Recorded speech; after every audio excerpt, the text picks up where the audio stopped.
ఇది మూడో దిశ. మాకు ఎవరు మాకు నాశనం చేస్తే వాళ్ళకు ఓట్లేస్తాం.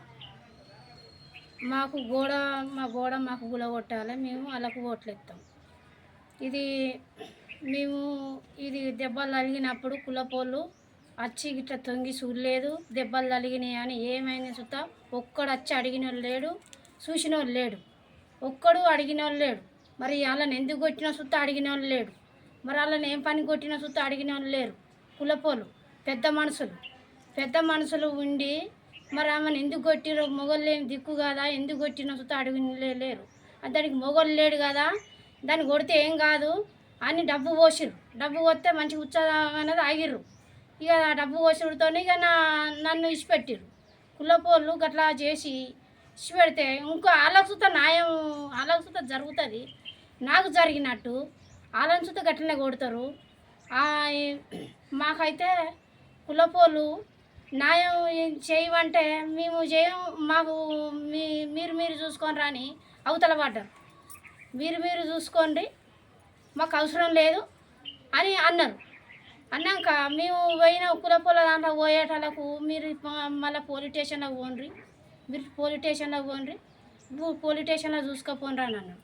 అయితే సరే, మీరు 13 జాగా మంచినది అల్ల ఉన్నదే ఇవ్వండి జాగా, అదే తోవి ఇవ్వంటాను. మేము ఎక్కువ అడుగుతలేం కదా, మాకు బండ్లు పోయేటట్టు, కార్లు పోయేటట్టు మా దారి మాకు ఇవ్వంటున్నాం కదా, ఎవరి దారి ఇవ్వంటలేము కదా, మా దారి మాకు ఇవ్వంటాను. ఎమ్మెల్యే సర్పంచ్ 50 లోట్ల లిస్ట్ పంపించడం జరిగింది. ముఖ్యమంత్రికి 50 నోటీసులు పంపించడం జరిగింది. మేము వాళ్ళు న్యాయం ఇప్పుడు నిలబడ్డోళ్ళైనా మాకు న్యాయం చేయాలి. మాకు న్యాయం చేసిన వాళ్ళకు మా బాట మాకు ఇప్పించిన వాళ్ళకు వాళ్ళకు ఓట్లు ఇస్తాం. మేము ఓట్లు ఇప్పుడు చూద్దా మాకు న్యాయం చేసేటోళ్ళకు మేము మాతో మాకు వచ్చేటట్టు చేస్తే మేము వాళ్ళకి ఇస్తాం ఓటు. నిరాదిశ ఇట్లనే జరుగుతుంది. మేము ఎవరికి వేయము, మా బాట మాకు ఇప్పించిన వాళ్ళకి ఇస్తాం. సరేనా? మూడు ఇచ్చా, ఇది మూడోది ఇచ్చా. రమణ గ్రామ పంచాయతీ రమణ 24 గంటలు ఆ ఇంట్లో కూర్చుంటాడు. ఎవ్వరు కార్యదారి కొత్తోడొస్తే వానికి వాళ్ళకు బాట లేదని చెప్తాడు. వాడిని మాత్రం తీసేయాలి. వాడు లంచాలు బాగా ఎగబడ్డాడు ఆయనే.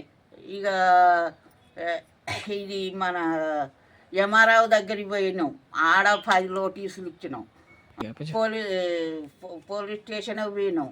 పోలీస్ స్టేషన్కి పోయి ఆడ ఇస్తాం పిలిపిస్తాం అన్నాడు.